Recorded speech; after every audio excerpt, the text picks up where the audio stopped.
दूसरे चरण की वोटिंग है छत्तीसगढ़ में। छत्तीसगढ़ 3 चरणों में वोट कर रहा है और कल के चरण में महासमुंद, कांकेर और राजनांदगांव जैसे वीआईपी सीट्स कल चुनाव में एंटर करने वाले हैं और इसलिए काफी ज्यादा इंपॉर्टेंट हो जाता है कि हम डिस्कस करें कि एग्जैक्टली इस बार क्या कौन सा ऐसा फैक्टर है जो इन सारे बचे कुछ नक्सल प्रभावित क्षेत्रों पर अफेक्ट करने वाला है। और बहुत इंपॉर्टेंट है ये भी बताना कि कास्ट सिस्टम इस बार क्या हिंदुत्व पे भारी पड़ने वाला है, क्योंकि ये तीनों क्षेत्रों में कास्ट सिस्टम को हमेशा देख के दोनों पॉलिटिकल पार्टीज ने अपने कैंडिडेट्स को फील्ड किया है। लेकिन इस बार थोड़ी सी पिक्चर अलग है। हो सकता है, ऐसा बोलना गलत नहीं होगा, कि साहू कम्युनिटी शायद भारतीय जनता पार्टी से नाराज चल रही हो और इसी को इन डेप्थ में डिस्कस करने के लिए हमारे साथ मौजूद है राम अवतार तिवारी जी, पॉलिटिकल एक्सपर्ट। हमने कल भी आपको बताया था कि आज हम इसी पे डिस्कस करेंगे कि क्या कास्ट सिस्टम हिंदुत्व में भारी पड़ने वाला है इस बार लोकसभा चुनावों में। चलिए आगे बढ़ते हैं। नमस्कार, जय जौहार। मेरा नाम सुमी केवल पटेल है और मैं आज के इस एपिसोड में आपको इसी पर विश्लेषण साफ तौर पर लेकर आऊंगी कि किस तरह से हिंदुत्व तो एक भारी भरकम सब्जेक्ट है ही इस लोकसभा चुनाव में, लेकिन छत्तीसगढ़ में कास्ट सिस्टम भी काफी प्रभावी रहा है। तो मेरा पहला सवाल आपसे यही है राम अवतार जी कि किस तरह से इस बार कास्ट सिस्टम हिंदुत्व पे थोड़ा सा शायद भारी पड़ते हुए नजर आए, और क्योंकि साहू कम्युनिटी की नाराजगी काफी पब्लिकली भी आउट हुई है, सोशल मीडिया पर कहें या उनके बहुत सारे मीटिंग्स के जरिए कहें। दुर्ग में एक मीटिंग हुई थी, उससे साफ हो गया कि उन्होंने अपनी जो डिसप्लेजर है वो दर्ज की है भारतीय जनता पार्टी के अगेंस्ट। इसके बारे में जरा बताएं कि किस तरह से इस बार कास्ट सिस्टम प्रभावी होने वाला है लोकसभा में। छत्तीसगढ़ की राजनीति में अगर देखेंगे तो मोदी की गारंटी चल रही थी विधानसभा चुनाव में, और लोकसभा चुनाव में भी मोदी की गारंटी, मोदी की सभा आयोजित की जा रही है। और भाजपा अपने हिंदुत्व के कार्ड पर राम भगवान, कौशल्या माता की कर्म जन्मभूमि, तो इसलिए धर्म के मुद्दे पर चल रही है। दूसरे वो अगर आप भाजपा के विपक्षी प्रमुख पार्टी कांग्रेस को देखेंगे, कांग्रेस छत्तीसगढ़ में कमंडल की राजनीति कर रही है। वो जाति जनगणना की बात कर रही है, वो जाति समीकरण के आधार पर टिकट का वितरण भी की है। एक तरफ ओबीसी खुद भूपेश बघेल कुर्मी समाज से हैं, धनेन्द्र साहू साहू समाज से हैं, दुर्ग में राजेंद्र साहू को दिया गया, बिलासपुर में भिलाई के विधायक को बिलासपुर में यादव समाज के टिकट दी गई है। तो ये जाति समीकरण को ध्यान में रखते हुए टिकट वितरण की गई है। तो क्या मंडल की राजनीति जो भाजपा करती है उसके अपेक्षा कांग्रेस कमंडल की राजनीति कर रही है, और उसका राजनीति में चुनाव में कितना असर पड़ेगा ये आने वाले समय में बताएगा। पर हम जाति समीकरण को देखें, हाल में डेटा आयोग जो बनाया था भूपेश बघेल ने, उसके लीक होने के बाद जो तथ्य सामने आए हैं उसमें यह आ रहा है कि सबसे ज़्यादा पिछड़ा वर्ग जो है, जो दबाव बना रहा है कि हम 50% के करीब पहुंच गए, हमको आरक्षण ज़्यादा होनी चाहिए, उसमें सबसे ज़्यादा जनसंख्या साहू समाज की है। साहू समाज तो अपने जनसंख्या ज़्यादा बताती है, परंतु ये माना जाता है कि 20 के करीब, उनके 20% करीब साहू समाज सबसे ज़्यादा हैं। दूसरे नंबर पर यादव समाज हैं, तीसरे नंबर पर कुर्मी समाज है। तो पहले नंबर पर जो पिछड़ा वर्ग में सबसे ज़्यादा मतदाता हैं उसकी बात करेंगे तो हम विधानसभा चुनाव और लोकसभा चुनाव, 2 लोकसभा चुनाव और 2 विधानसभा चुनाव के अगर विश्लेषण करें तो ज़्यादा से ज़्यादा टिकट भाजपा देती है। विधानसभा टिकट अगर 2018, 2023 भी देखेंगे तो 18 के चुनाव में भाजपा ने ज़्यादा प्रत्याशी दिए, उसके बाद हारी। उसके बावजूद भी इस बार के विधानसभा चुनाव में साहू समाज से ज़्यादा प्रत्याशी दिए। तो अभी 6 कांग्रेस और 6 भाजपा के विधायक हैं। अगर जातियों में देखेंगे तो पिछड़ा वर्ग से सर्वाधिक किसी जाति के विधायक हैं किसी भी समाज के, वो आदिवासियों के बराबर, क्योंकि आदिवासियों के सीट सुरक्षित हैं तो इसलिए वहाँ पर आदिवासी ही जीत कर आते हैं। परंतु उसके अलावा कोई जीत कर आ रहा है तो वो साहू समाज जीत कर आ रहा है। इस बार जो पिछले बार जो लोकसभा चुनाव हुए उसमें 2 सीटें दी गई थी साहू समाज को, दोनों जीत कर आए थे। कांग्रेस ने भी 1 दिया था, वो कांग्रेस का हार गया था। इस बार साहू समाज को 1 सीट कम दी गई है, उसकी अपेक्षा अघरिया समाज से महासमुंद से टिकट दी गई है। पहली बार यह है अघरिया समाज के लोगों को टिकट मिला है। वित्त मंत्री ओपी चौधरी उसी जाति के हैं, और महासमुंद से लेकर रायगढ़ तक अघरिया जाति का प्रभाव है।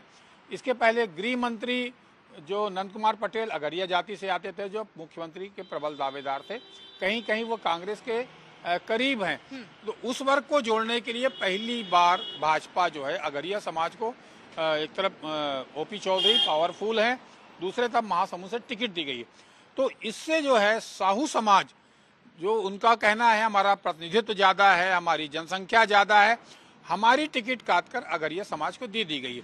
ये झगड़ा हुआ है महासमुंद में टिकट वितरण के बाद। इसके बाद साहू समाज की बैठक हुई, 2 बैठकें हुई, अपील हुई, और साहू समाज का ये कहना है कि जो जहां साहू कैंडिडेट हैं वहां पर उन लोगों को वोट दीजिए। साहू कम्युनिटी ने ये बात कही थी और ये डिमांड भी किया था कि 2-2 टिकट दोनों पार्टियों की तरफ से मिलने चाहिए। टोटल लोकसभा में 4 साहू हो अगर, तो उनके पॉपुलेशन के हिसाब से जो आप कह रहे हैं 20% के आसपास है, वो रिप्रेजेंटेशन उनका हो जाएगा। लेकिन ऐसे बीजेपी को भी थोड़ा सा आभास लगा कि साहू कम्युनिटी शायद उनसे थोड़े से नाराज चल रहे हैं। इसलिए बीजेपी के प्राइम मिनिस्टर, सबसे बड़े स्टार प्रचारक प्राइम मिनिस्टर नरेंद्र मोदी ने धमतरी में भी अपने स्पीच में साहू कम्युनिटी से रीच आउट करने की कोशिश की थी। देखिए, धमतरी में जो प्रधानमंत्री की सभा हुई, उसमें प्रधानमंत्री जी अपने आप को पिछड़ा वर्ग का साहू बताए। उन्होंने कहा कि हमने उप मुख्यमंत्री साहू समाज से दिया है, प्रदेश अध्यक्ष साहू समाज से दिया। तो साहू समाज को अपने ओर लाने के लिए कहीं न कहीं ये अपील जो प्रधानमंत्री जी ने की, वो काफी निर्णायक और काफी महत्वपूर्ण मानी जा रही है। क्योंकि पिछले विधानसभा चुनाव में जो साहू समाज ने भाजपा को वोट दिया था, उसके पहले के विधानसभा चुनाव में वो कांग्रेस की तरफ वोट दिया था। तो साहू समाज की जो वोटर हैं, नया वोटर, पुराना वोटर, वो कहीं न कहीं अपनी जातियों की महत्व देता है। जैसे हम देखते हैं कि मुस्लिम समाज है, वो जहाँ कैंडिडेट खड़ा होता है उस समाज मुस्लिम को वोट दे देता है।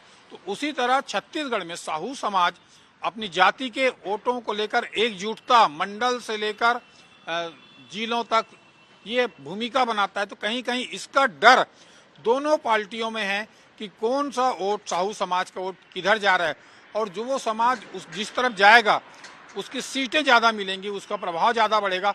तो वो एक रणनीति कहीं न कहीं साहू समाज बना रहा है कि हमको आपने टिकट काटा है, दबाव बनाने की रणनीति बनाया। कांग्रेस साहू समाज को अपने पाले में लेने के लिए 2 टिकट दे दी है। उसी तरह भाजपा जो है ये बताने की कोशिश कर रही कि हम साहू समाज के सबसे ज्यादा फॉलोअर हम हैं, हम उनको यहाँ तक राजनीतिक में महत्व दिया, लगातार टिकट दे रहे हैं, सांसद दिया, उप मुख्यमंत्री बनाया, हमसे आप जुड़ के रहिए, फायदे में रहेंगे। और मुख्यमंत्री साहू समाज से जब है तो आप सांसद चुनाव की तरफ मत देखिए। जब प्रधानमंत्री आपकी समाज से है तो साहू समाज उस तरफ वोट दे। ये एक अपील, एक रणनीति जो बन रही है, उससे ये समझ आ रहा है कि जाति की राजनीति दोनों खेल रहे हैं, दोनों बता रहे हैं। हालांकि सार्वजनिक तौर पर जाति की राजनीति का वो विरोध करते हैं, परंतु वोट की राजनीति में वोट पाने के लिए साहू समाज को लामबंद ना हो, एक मुश्त वोट ना जाए, और जाए तो मेरी पार्टी की तरफ जाए, ये दोनों पार्टियां प्रयासरत कर रही हैं। साहू समाज, अक्सर ये बोला गया है साहू समाज के लिए, क्योंकि 20% है वोट बेस का, तो पॉपुलेशन का, तो अक्सर ये बोला गया है जिस तरफ साहू समाज जाता है इलेक्शन उसी पार्टी की तरफ ज्यादा टिल्ट हो जाता है। ये बात कितनी सही है, और इस बार आपको क्या लग रहा है, साहू समाज अगर बीजेपी से नाराज है तो क्या कांग्रेस को इसका फायदा होता हुआ नजर आ रहा है? क्योंकि कुर्मी समाज से भूपेश बघेल है, ताम्रध्वज साहू है, राजेंद्र साहू है, ये तीनों के तीनों ओबीसी कम्युनिटी से हैं, तो ओबीसी कम्युनिटी को अच्छा महत्व कांग्रेस ने दिया है। तो आपको लगता है फायदा होता हुआ नजर आ रहा है, हिंदुत्व पे भारी पड़ सकता है इन तीनों सीट पे एटलीस्ट? महासमुंद की बात करें तो महासमुंद, दुर्ग और राजनांदगांव।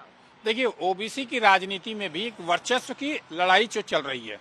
वर्चस्व की लड़ाई में ये कि हमारा जनसंख्या ज्यादा है, तो हम जिसका जितना जनसंख्या उतना अधिकार मिले, तो अधिकार में कहीं ना कहीं कटौती हुई है। तो ये एक ह्यूमर है, एक अफवाह है कि वास्तविक में नाराज है। और नाराजगी की खबर इसलिए भी बाहर आई कि बैठक हुई, बैठक में असंतोष जाहिर की गई, नाराजगी जाहिर की गई, टिकट की मांग की गई। जब नहीं मिला है तब ये राजनीति में चर्चा का विषय है कि इस वोट बैंक को बुनाया जाए या इसको महत्व दिया जाए तो ज्यादा महत्वपूर्ण रहेगा। तो इसीलिए दोनों पार्टियां सतर्क हैं कि किस तरह से एससी वोट और पिछड़ा वर्ग किस तरफ जाता है, जिसकी तरफ वो जाएगा वो एक भूमिका उसकी महत्वपूर्ण हो जाएगी और एक बड़ा परिवर्तन देखने को मिल जाएगा।